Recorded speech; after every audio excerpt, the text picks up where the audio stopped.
Some of those points that Rahul brought up there, and to talk to our studio guest, Rahul Roy Chaudhury, a senior fellow for South Asia at the International Institute for Strategic Studies. Rahul, thank you very much. I know it's been a long night for you here. This is one of the issues, isn't it, that Mr. Modi has to overcome, the discrepancy between rich and poor. Even though he won such a decisive, such a monumental victory, India is still very divided.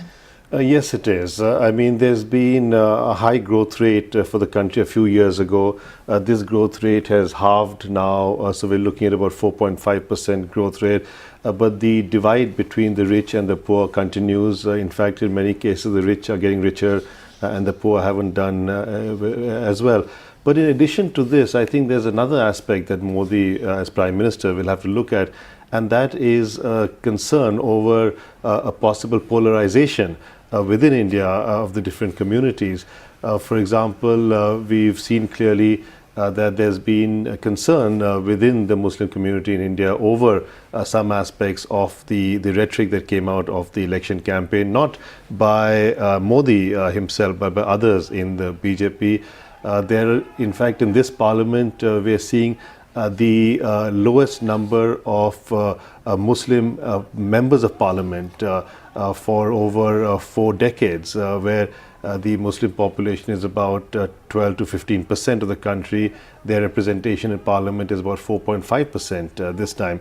There are no Muslim members of parliament of the BJP, for example. So there are sort of issues that as Narendra Modi as Prime Minister will have to look into, and I think this is something that the country is very much looking forward to. And it's something that the Congress party just simply did not pick up on. They didn't make enough of this.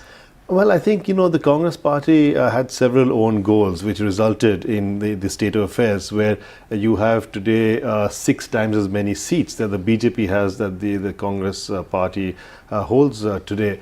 And the Congress party hasn't been able to deliver on its election promises for some time, for the last 3 or 4 years. And they haven't been able to really match the wave that Modi was able to bring in terms of the BJP. For example, a simple matter, Narendra Modi became the prime ministerial candidate for the BJP. The Congress refused to nominate anyone from the Congress party, though Rahul Gandhi was seen as being a potential prime minister. So in a way, I think there have been tremendous mistakes that the Congress party has done in hindsight, clearly. But there will need to be tremendous introspection by the Congress party if it is intending to survive for the next 5 years and beyond. Indeed, it will be interesting to see what happens. But for the time being, Rahul Roy Chaudhury, thank you very much.